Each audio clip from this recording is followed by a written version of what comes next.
सूरज पाटील यांनी गणपती सजावटीत साकारला कैलास पर्वताचा देखावा। शिवशंकराचे कैलास पर्वतावर असलेले निवासस्थान म्हणजे हिंदूंसाठी एक पवित्र स्थळ आहे।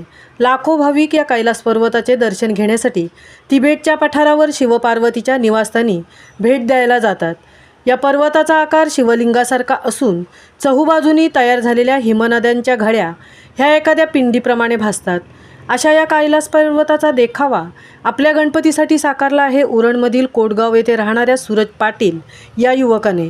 सूरज पाटील यांच्या गणपतीचे वर्ष बदलत असतात, कारण त्यांच्या काकांकडे एक वर्ष, नंतर त्याच्याकडे, असे हे फिरते वर्ष असते। पण यावर्षी गणपती सूरज पाटील यांच्या घरी विराजमान झाला आहे।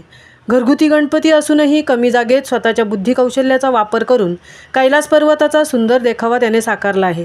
दरवर्षी आगळेवेगळे सादर करण्याचा सूरज पाटील या युवकाचा प्रयत्न असतो आणि यावर्षीचा गणेश देखावा कैलास पर्वताची हुबेहूब प्रतिकृती तयार करण्यात त्याला यश मिळाले आहे। कैलास पर्वत साकार करण्याची कल्पना सूरज पाटील याची असली तरी या कार्यासाठी त्याला कैवल्य पाटील, सुमित खोपटकर, प्रशांत खोपटकर व हितेश या सहकाऱ्यांचेही योगदान आहे।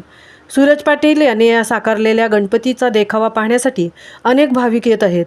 त्यांनी केलेल्या कलाकृतीसाठी दाद देत आहेत आणि गणपती सजावटीसाठी यापुढेही अशी नवनवीन कलाकृती साकार करण्यासाठी शुभेच्छा देत आहेत। कल्पकतेने सजावट केलेल्या या गणपतीच्या दर्शनासाठी कोटगाव ग्राम सुधारणा मंडळ पंच कमिटी तसेच विविध क्षेत्रातील मान्यवर येऊन बाप्पांचे दर्शन घेत आहेत। महामुंबईसह तृप्ती भोईर, कोटगाव, उरण।